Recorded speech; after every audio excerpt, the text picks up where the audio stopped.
When you run a trade deficit, it means you're spending more than you're earning. That's all. If you take your credit card and you go shopping and you run up a large credit card debt, you're running a trade deficit with all those shops. Now, it would be pretty strange if you then blamed all the shop owners for having sold you all those things. You're ripping me off, you're ripping me off, you're ripping me off, I'm running a trade deficit. That is the level of understanding of the President of the United States. The trade deficit does not represent at all trade policies. It represents spending relative to production or earnings. We call that an identity. I teach it in the second day of my course in international monetary economics. Trump never made it to the second day. So he says, you're running a trade deficit. Look, they're all cheating me. But all that's happening is the United States is outspending its national income. And you can look at the national income chart. You can add up consumption and investment and government spending, and you could subtract off gross national product, and lo and behold, what will that equal? Not approximately, exactly. That will equal the current account deficit, which is the comprehensive measure of how much you spend on goods and services versus how much you sell in goods and services. So the United States runs a current account deficit because it spends more than it produces. Why does it do that? We have a big credit card in the United States. It's called the national government. The US government spends about $2 trillion a year more than it takes in revenues. What it's doing is making transfers to the American people and to American businesses. It doesn't tax Americans for those transfers because, here's another little fact, because the congressmen that vote on the budget got into office by being paid for their campaigns by rich people who don't like taxes. So the political system says, spend, but don't tax us. So we run a chronic deficit in the United States. That spending goes out either as transfer payments or goods and services, and that's more than our national income, which is about $30 trillion, and our spending is about $31 trillion. And that's our trade deficit. And for that, Donald Trump blames the world. Okay, I fail him for this if he were my student. He's my president. It's a little weirder because when he did this, in 2 days, the world lost $10 trillion of market capitalization. By the way, where did it go? Did it get transferred from here to here? No, it got destroyed. Why destroyed? Because trade, something also the President of the United States doesn't understand, is mutually beneficial. So if you stop trade, everybody loses. It's not that one side wins, the other side loses. He cannot understand that concept as a guy that traded real estate in New York. So his idea is somebody had to win, somebody had to lose. But what happened when he made this announcement was $10 trillion was wiped out worldwide. It's not that the US went up and they went down. No, everybody went down because the whole world system is based on a division of labor, and he's breaking that division of labor into pieces. So then people said, this doesn't make sense. Even the very rich people that gave him the money for him to get into office, started saying this doesn't make sense. The hedge fund managers who were his big campaign contributors, Elon Musk, who paid for his election, became prime minister, he said this doesn't make sense. And then the markets said this doesn't make sense, not only $10 trillion, but as the finance minister said, interest rates started to rise because people began to dump U.S. Treasury debt. The safest thing in the world, apparently. So, interesting what happened. It's not quite true that he reversed things. First, he left on this 10% tariff, except for one country, for China, 145% where he on some raised products. the tariff rates. That's because the United States has a deep, neurotic attachment to China. The U.S. political system hates China. Why? Because China's big and successful. And so that the U.S. hates. It's a rival, it's a competitor, and so this is the one thing he left on. Now, he's going to mess up everything with this, too, because in a trade war between the U.S. and China, China wins. China does not depend on the U.S. market very much. It's about 12% of China's exports. China will do just fine. It's just dumb policy.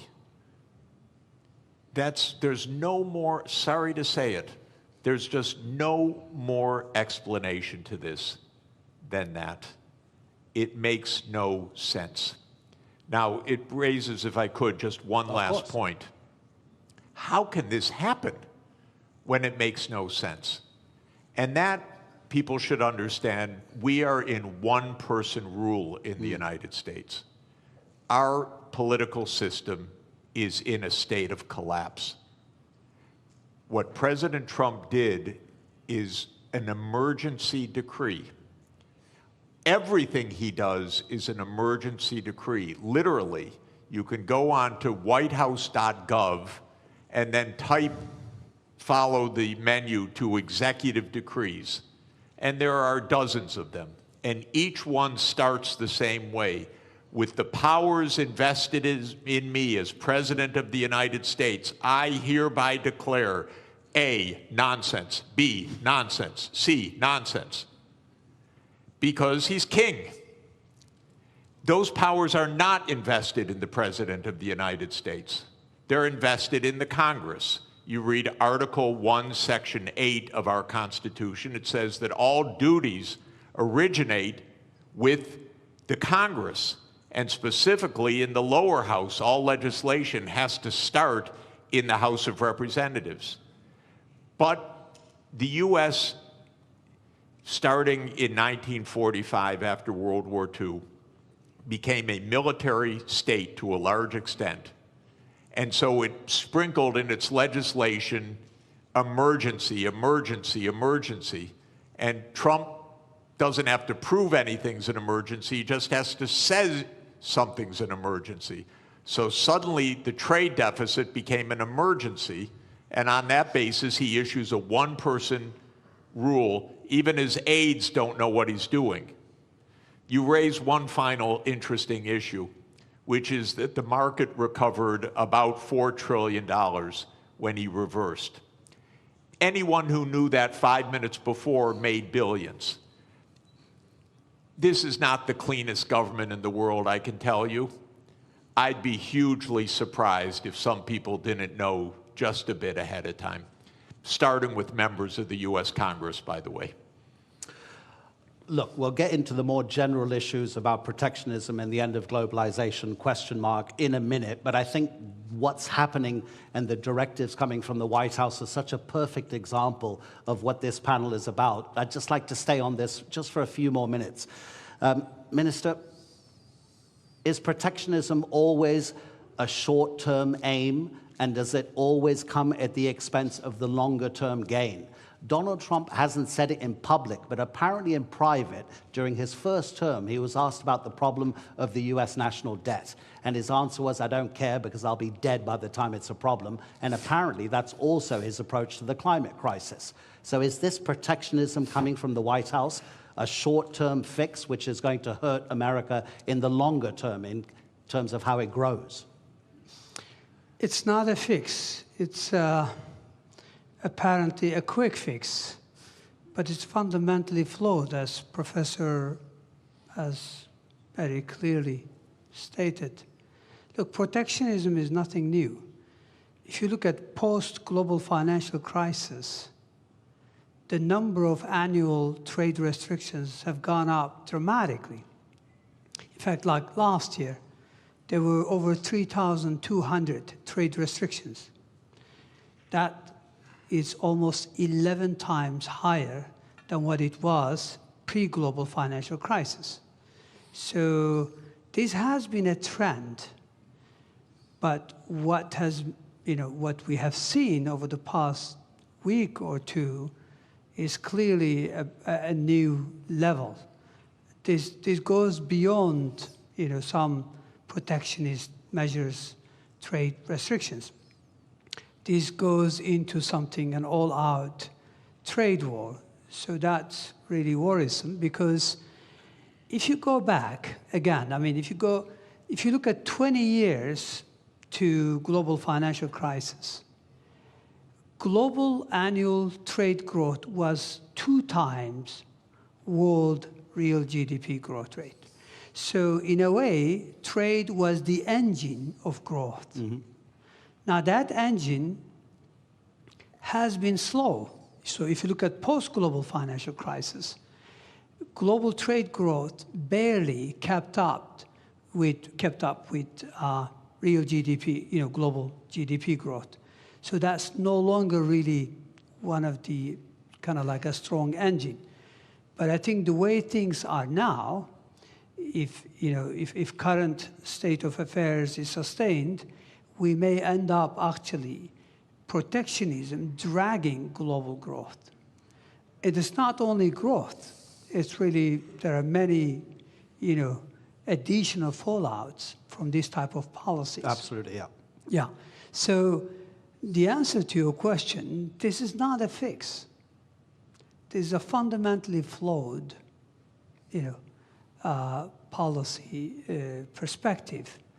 Obviously, countries have choice. They always have a choice.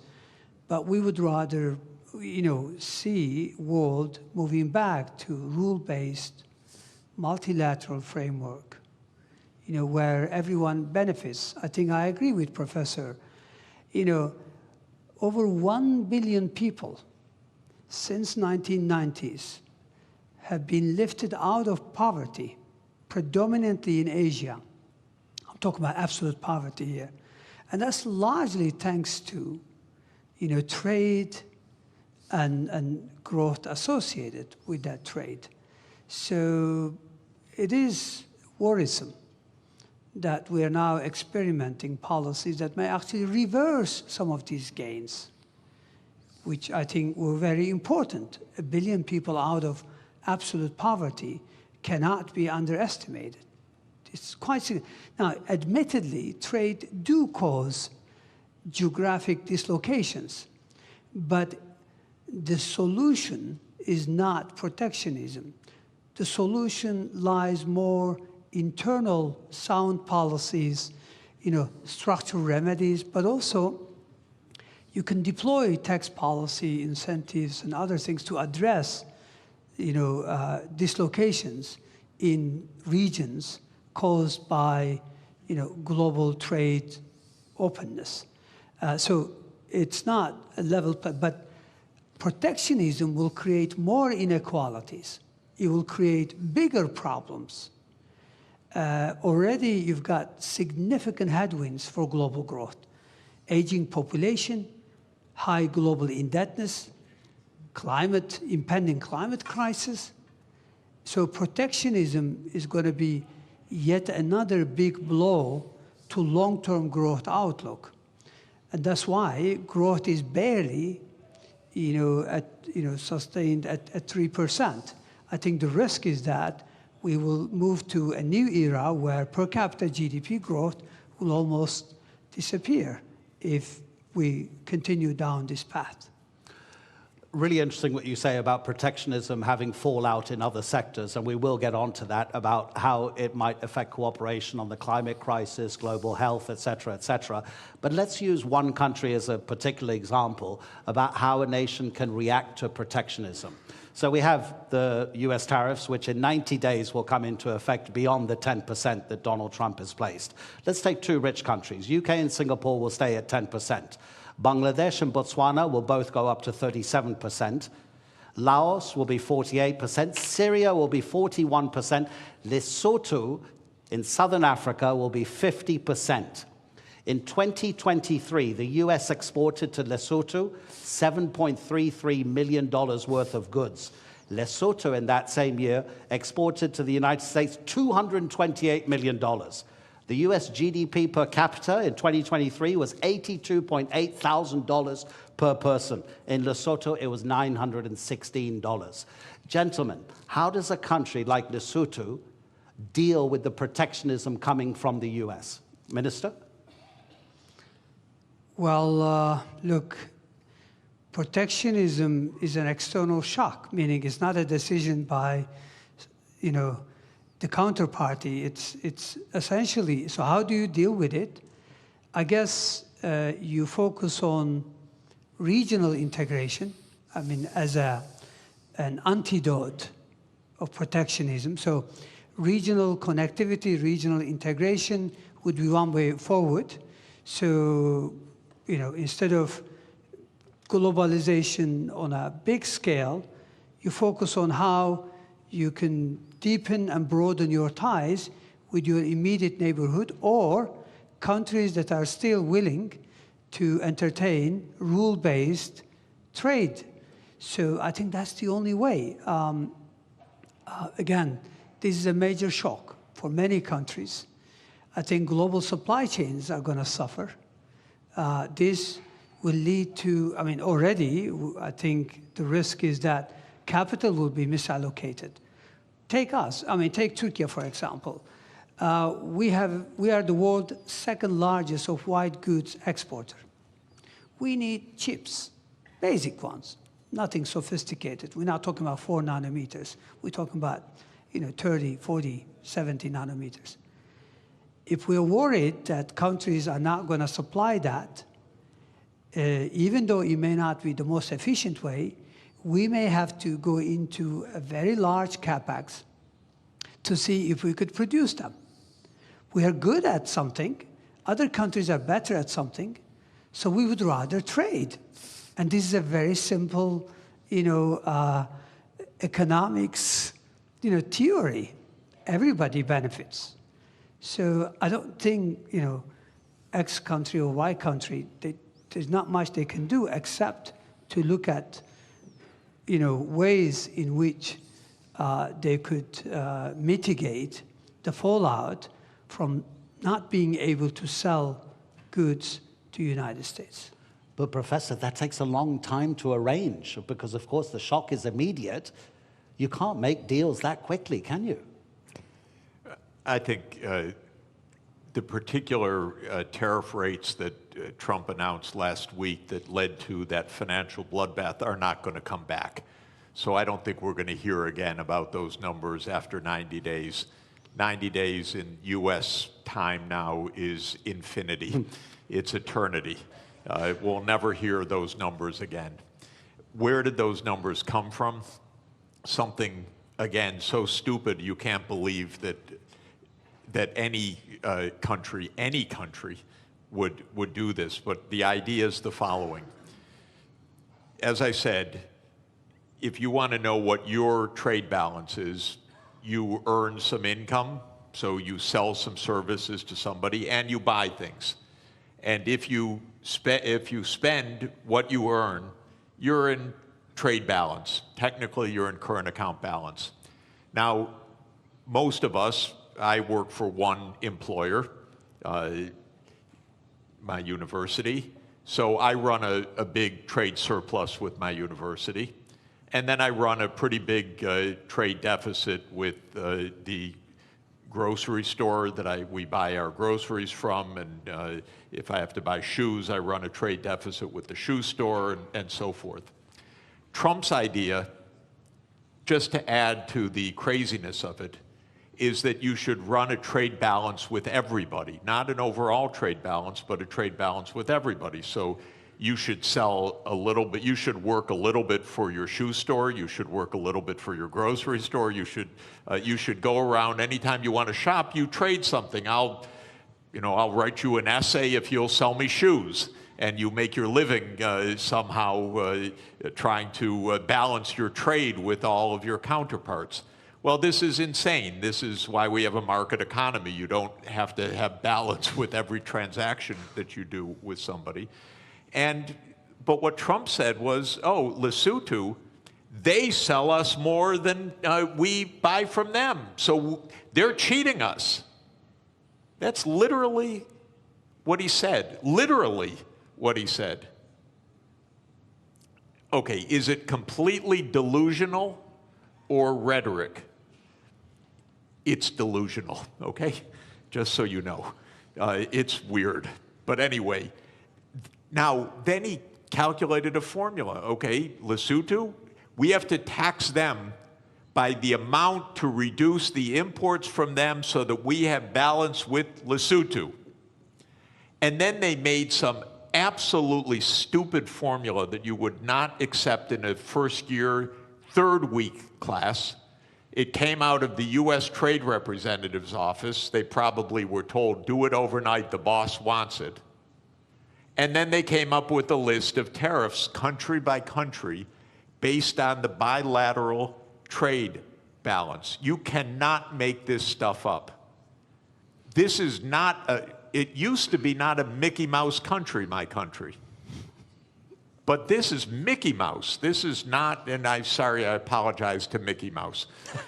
He would not do this. Mickey Mouse is smarter than this. So we are in a crazy land, actually, with this. Now, it stopped for a moment. We'll never hear those numbers again. I don't know what we'll hear in 3 months. God help us, really. Because it probably won't have to do with trade. It'll have to do with something else.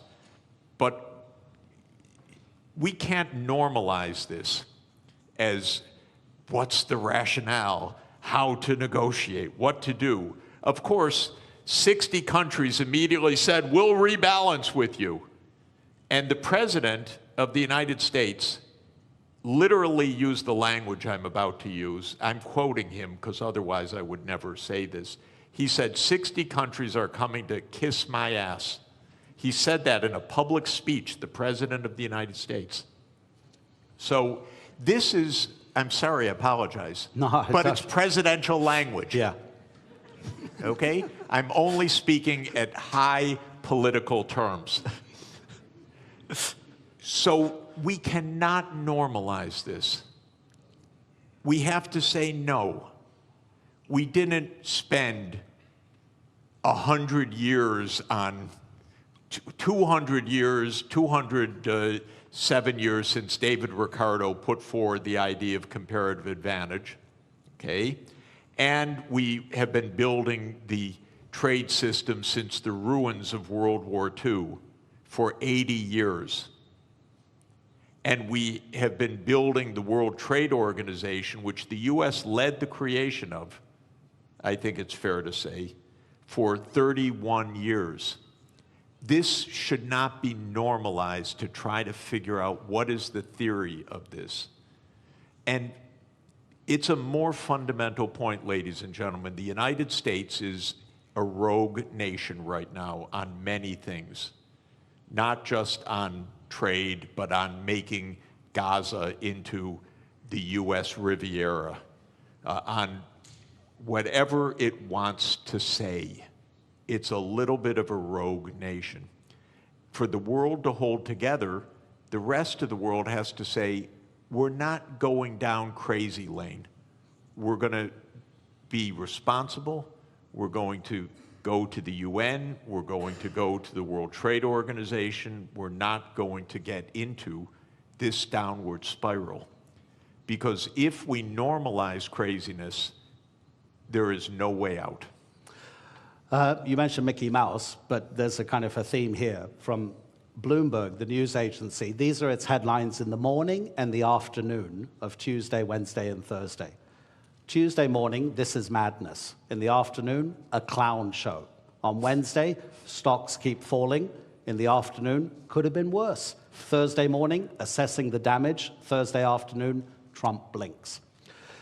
And by the way, if I may, because it's interesting, because I'm living in this crazy world, the Secretary of Treasury then, with all deference to a person who has a very hard job, he says, this was planned all along when Trump dropped this. Can you imagine? He couldn't say anything else, though. Well, yeah, I know, but to hear this from your Treasury Secretary is not also reassuring, because all you hear is a crazy land rather than what we need to hear, which is rationality. Okay, so let's make it more general for the moment. And by the way, ladies and gentlemen in the audience, I'll give you a few minutes at the end if you want to ask our two panelists a question. We'll try to get a few questions in from the audience. So to broaden it out, Minister, as the professor says, and pretty much everybody agrees, protectionism doesn't make economic sense, because in the longer term, it's going to cost everybody. So what's driving increasing protectionism, not just in the United States, but in other nations as well? Because if it doesn't make economic sense, does it mean it then becomes a political statement from the person imposing that protectionism to almost appear as like a nationalist moment to bring people towards that decision maker politically rather than economically? Well, it's easy to explain. I think what is driving the current, what seems like a fundamentally flawed policies is, first of all, let's set the scene. I mean, there's a geostrategic competition between China and the United States. We know that. China has what it takes to become a superpower because it has human capital, it has state-of-art infrastructure, and now it's catching up in technology. United States consider itself as the hegemon power. So we know from history there's always been tensions between existing superpowers and emerging ones. It doesn't have to end this way, meaning in a trade war or any other wars, but it does in the past. I mean, history tells us that we more frequently see tensions rather than cooperation. So what lies behind this? Very simple. Go back to 20 years ago, roughly speaking. China accounts for about 8% of global manufacturing. Today, China accounts for more than 30% of global manufacturing. Who lost ground? United States, European Union, and Japan. United States clearly also sees this. Again, go back to 20 years ago and just visualize a world map. Which country commands as the main trading partner of the rest of the world? Maps are all over the place. Clearly, it was the United States 20 years ago. Today, it's China. Now, normally, the way you would respond, the way I would respond, is that, look, we need sound policies, structural reforms to regain ground. Instead, it looks like this rivalry, combined with lack of, obviously, clear understanding, is that it leads you to go after quick fixes. And quick fixes, which is also to do with populism, nationalism, is to blame others and is to present it in a simple fashion. The reality is you have to be more competitive. You have to invest in upskilling, reskilling your population. You have to invest in your infrastructure. And you have to, there's a lot of, there's a long list of homework.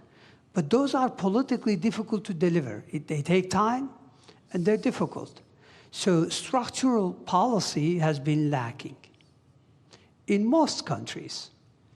And when you can't deliver structural transformation, then you go either you rely on monetary policy to fix things. Monetary policy in many parts of the developed world have been doing the heavy lifting over the last couple of decades in the face of difficulties. So my point here is that I think we know what drives it is losing ground. But how do you regain ground? Again, the sophisticated way would be to do the right thing and deliver on reforms. The easy way would be to blame everyone else and come up with high tariffs as a fix. Let's see. Okay, so protectionism is also not helping your friends to concentrate more on yourself rather than the outside world. We know that the drastic cuts to USAID, the Agency for International Development, has already or is going to cost lives. Myanmar's recent earthquake, the Americans have been for decades maybe the most important first responder, sending hundreds of rescue workers. They sent 3 administrators. They didn't send a single rescue worker. They laid off recently some people working for the federal government on the US nuclear program. They realized very quickly within a couple of days that it was actually a national security issue, so they were told to come back to their office. The office said, sorry, they've been excluded from their federal email, so we can't get in touch with them. So they couldn't re-employ them. Professor Sachs, when you were president of the Earth Institute at Columbia University, it focuses, I've got to read this from the notes. It focuses on sustainable development, this institute at Columbia, including research in climate change, geology, global health, economics, management, agriculture, ecosystems, urbanization, energy, water, everything that we need to live. So how does protectionism affect these kinds of relationships between one country and another country? Yeah, It's actually deglobalization. I want to answer that by continuing on with the brilliant explanation that the minister just gave about the hard stuff and the easy stuff. Yeah.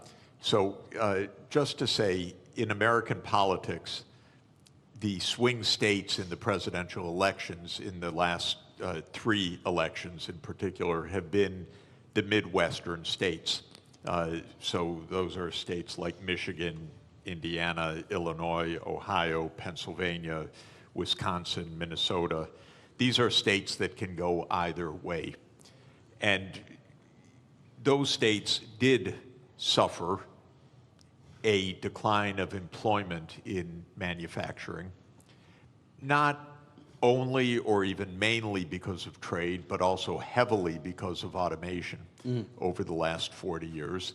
I come from Detroit, which is Motor City, used to be, and I used to go when young on school field trips to see the assembly lines, and there were actually workers on the assembly line.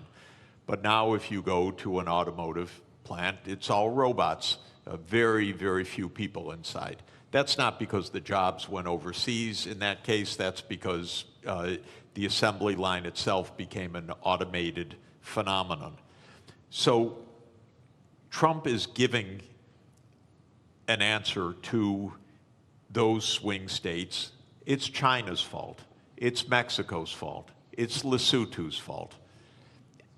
What the minister said is really important, that when he said that trade benefits the economy, but it could hurt some sectors. And what you do is not stop the trade, but you make sure that you pull everyone along, maybe in a regional policy, or maybe in job reskilling, or maybe in some other kind of public investment or education policy. Here's where the US really failed over the last 40 years. We let the inequalities widen and widen, partly because of automation, partly because jobs did go overseas, but for the right reason. They had comparative advantage in those jobs. Skilled people got better and better salaries. Lower skilled people had their living standards fall. The gap widened. By the way, not just the income gap, the life expectancy became 10 years or more. So many of our epidemics, so many of our social problems relate to this widening inequality. The United States political system didn't address it at all for 40 years. And that comes to what I mentioned, the corruption of the political system. When candidates of both political parties are paid by rich donors for their reelection campaigns, and both parties then become the agents of tax cuts and no really addressing the social conditions, you end up with a Donald Trump coming in and selling a pseudo explanation, it's all China, and selling a pseudo remedy, a trade war. What the auto workers are going to learn right now is they're going to lose jobs by even the tariffs that have been put in place, because we need the intermediate parts brought in from elsewhere. Now they face higher costs, and the United States can't compete at all with Chinese electric vehicles. The United States has basically handed China the electric vehicle market for the next 20 years. So did Europe, by the way. Europe delayed the transformation to electric vehicles, said we produce great internal combustion engines, we're going to continue to do that. The world actually needs electric vehicles because of the climate crisis. So all of this is to say the real hard work is to think ahead. Mm-hmm. The country, by the way, in my experience of working all over the world in the last 40 years, that thinks ahead the most is China. Mm-hmm. China's success is not random. China's success actually is a lot of forward-looking planning. In 2014, China issued a document called Made in China 2025. And it wasn't a protectionist policy, it was we need to invest in the technology so we can be at the forefront. I think in 8 of the 10 sectors that were identified there, China succeeded in reaching the forefront. In 2017, China made a plan for artificial intelligence. This is already 8 years ago. DeepSeek didn't just come out of nowhere, it came out of a long-term strategy. So this is hard work that actually pays off. This is what every government should do. This is what every country should do, is look ahead. Now, you mentioned very interesting idea. We got a president who doesn't understand and maybe doesn't care about the future in the same way. But just to say, the biggest issue on the planet should be the climate crisis, not all the things we're endlessly talking about. And every part of the world is going to suffer terribly by what has been built in terrible, very dangerous climate change. It's out of the headlines. But, you know, I had a very difficult job. I was the director of an institute with 300 climate scientists for 14 years, some of the world's leading climate scientists. The reason it was a hard job is that every week they came up and told me, it's worse than we thought. They would give me endlessly grim news. And the lead climate scientist at Columbia University is a man named James Hansen, who I regard as the world's leading climate scientist. And he produced a study in January that said it's much worse than we have thought. the world's temperature has gone up by 0.3 degrees Celsius in 3 years. We have had 21 months of the last 22 above 1.5 degrees. That's the new baseline, by the way. That's not because of an El Nino effect. That's the new baseline. We already blew the limit that we set 10 years ago in Paris that we said we would not exceed. We're already above it. And what Hansen says is we're rising at an accelerating rate. Now the average rate is probably between 0.3 and 0.4 degrees Celsius per decade now on average. So we'll be at 2 degrees excess. What all of this means is profound danger 20 years from now, 25, 30, but we're already seeing terrible danger today. I don't want to minimize what's already happening. Los Angeles burned down, massive forest fires in Korea last week. It's everywhere. My wife and I are nonstop traveling. Every single place we go is some kind of climate crisis, literally. It's a drought, it's floods, it's heat waves, it's pest infestations, it's forest fires. And the sea level is going to rise by many meters, which is not great for Istanbul, by the way, and not great for coastal areas. It's very dangerous what is built into the system. Now, what is Trump's answer for this? Yesterday, King Donald issued an executive decree to bring back coal. It's willful destruction of well-being, willful. And that is, again, he pulled out of the Paris Agreement. What I'm hoping, ladies and gentlemen, is the other 192 members of the UN have to say, no, we're not entering a crazy land. We're going to take care of our future. Right now, I live in a crazy land. But the rest of the world has to avoid the crazy land, has to avoid normalizing this. I don't know if any of you saw it during the height of the coronavirus pandemic. An Australian artist, cartoonist, drew a cartoon which had the first tidal wave, kind of a tsunami of economic recession. There was a bigger tidal wave tsunami behind it, which was COVID-19, and then a huge one over both of them, which was the climate crisis. So get ready, I'll give you a chance to ask a few questions, but I just wanted to address one final issue to the minister. And I was getting a bit depressed, Professor, when you were talking about that. I tell my kids since they were born, they're now 21 and 19, live anywhere you want in the world, but don't live near the coast or near a river. The professor is saying that the climate crisis is going to be one of, probably I'm kind of, putting words into your mouth, Professor, that deglobalization, if it becomes more and more of a popular sentiment and policy, the climate crisis will be affected because of a lack of cooperation through deglobalization. Minister, what other big dangers do you see if the trend of deglobalization gathers pace?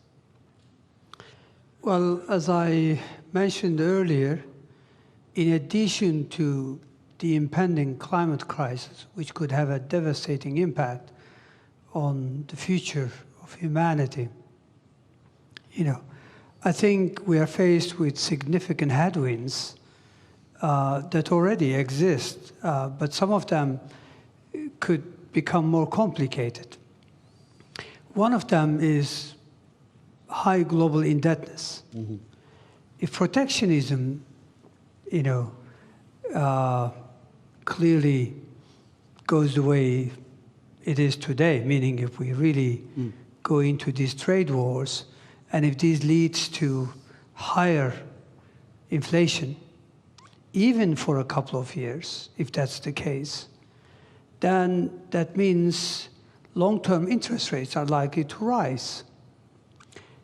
And if that is so, then many countries are already struggling to manage their debt service. Global indebtedness, if you look at it, overall indebtedness was 328% last year. 328% of GDP. Yeah. This is huge. when interest rates are very low, no big deal.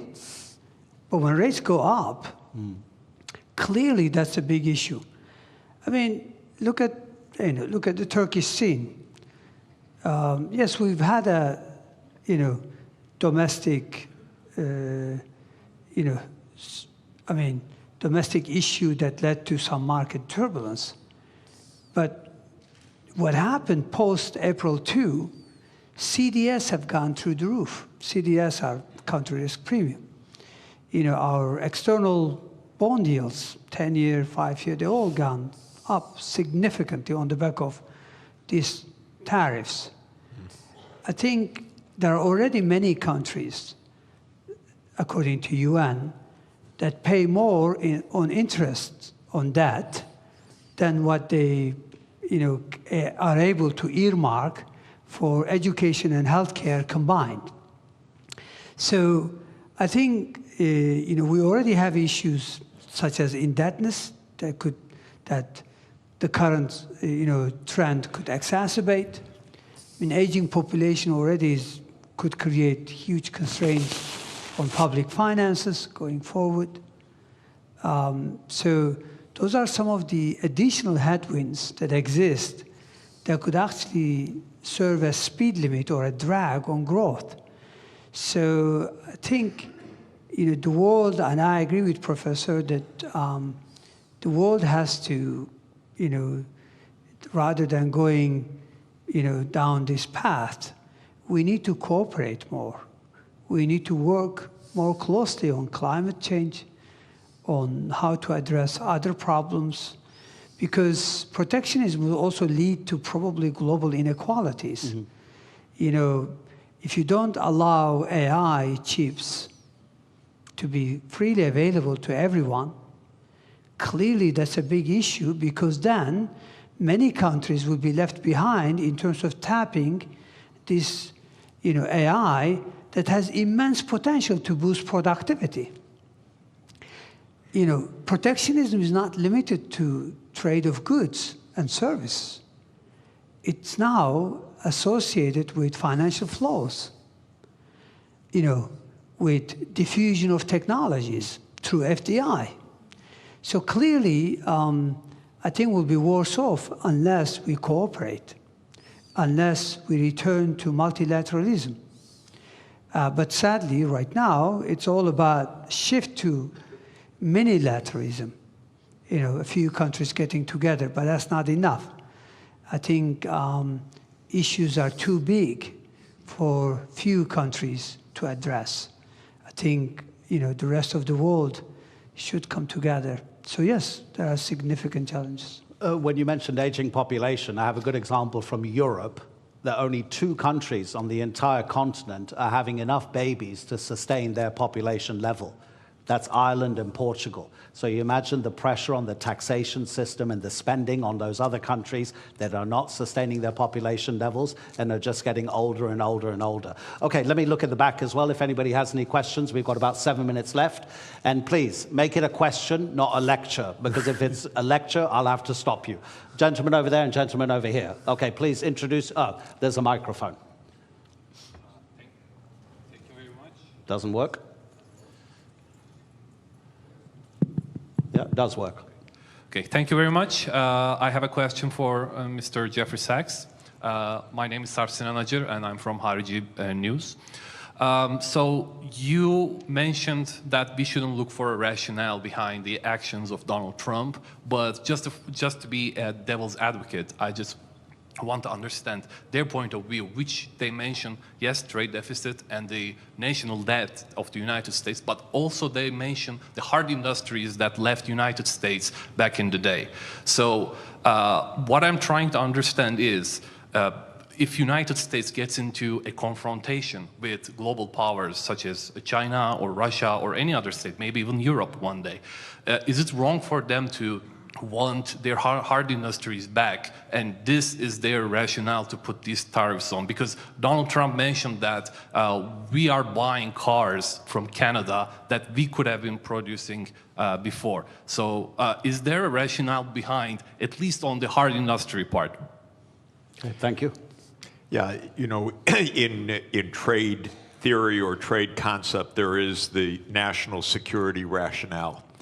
So you may want to procure domestically to have an armaments industry. That's quite different from imposing tariffs on 150 countries in a completely arbitrary way. In fact, the right policy might be local procurement from domestic industry that has nothing to do with trade policy at all. So that is not an argument for what he's doing. But I would add one more point. We don't need an arms race, and we don't need a war. Actually, diplomacy is really cheap compared to war. That's why we're at the Antalya Diplomacy Forum, not the Antalya Military Forum. So if Trump really wanted to save some money, we have almost 800 overseas military bases in 80 countries. This is crazy. So if he wanted to save money and close the budget deficit, I would close hundreds and hundreds of military bases and leave all these countries at peace, because wherever there's an American military base, there's a big headache, believe me.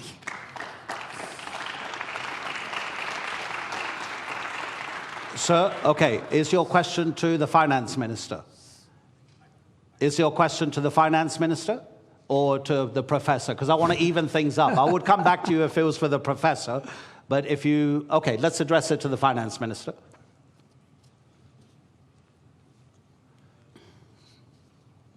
1, 2, 1, 2. My name is Riel Miller, formerly of the OECD, formerly of UNESCO, and formerly an advisor to finance ministers, so I can address my question to a finance minister. One of the things that's tremendously tempting, and it was really in part of what the last question was about, was the hard industries, right?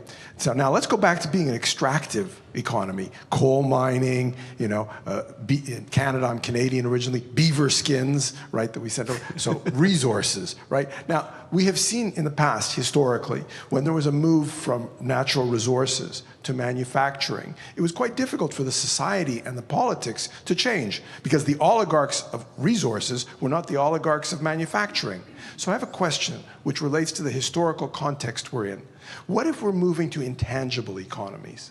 What if we're moving away from tangibles in general, and those robots are going to take care of producing intangibles? How do we talk to people who are nervous and worried because they're accustomed? I go to Germany and I say, can Germany be rich without producing cars? And they go, oh, never. I said, well, could Britain be rich without producing coal? Never. And so we have this historical difficulty of making the transition. And I wonder what you can say in a country like Turkey, where you are making the transition through industry, and China through catch-up and convergence. But can we begin to talk about going beyond the tangible economy? Of course, we can imagine, because if you look at the last couple of 100 years, there has been significant, trends. I mean, if I'm not mistaken, if you go back to 200 years ago, 90% of employment was in agriculture. Today, in developed West, it's about 1%, 2%. But we are much better off. So I think we can extrapolate. It's true that we may achieve artificial general intelligence soon, meaning within a year or two, and according to experts, maybe artificial superintelligence within 5 years. And assuming that also gets converted in robotics and advanced manufacturing, chances are the traditional employment will no longer be there. So we have to come up with obvious. So that's why I think, it seems like today's debate, considering what is ahead of us, a bit outdated. So I hear what you're asking, and it's really complicated. We all have to think. I remember attending Global Economic Symposium in Kiel back in 2007. And one of the sessions, because I was finance minister and treasury, they put me in that session, in that panel, and the question was, when do we start taxing robots? So, look, yes, I do see that happening. I don't have the answer, but certainly we have to think about it. It'll be interesting to know if a robot will need a work permit as well, right? Okay, that's it. The time is up, ladies and gentlemen. It was always going to be too brief with these two particular gentlemen. Just one moment. If you want any photographs with them, I've been asked that they be taken outside. So now we can applaud again because Professor Jeffery Sachs and Minister Mehmet Şimşek, thank you so much. Thank you so much. Really, really appreciate it. Thanks, Professor.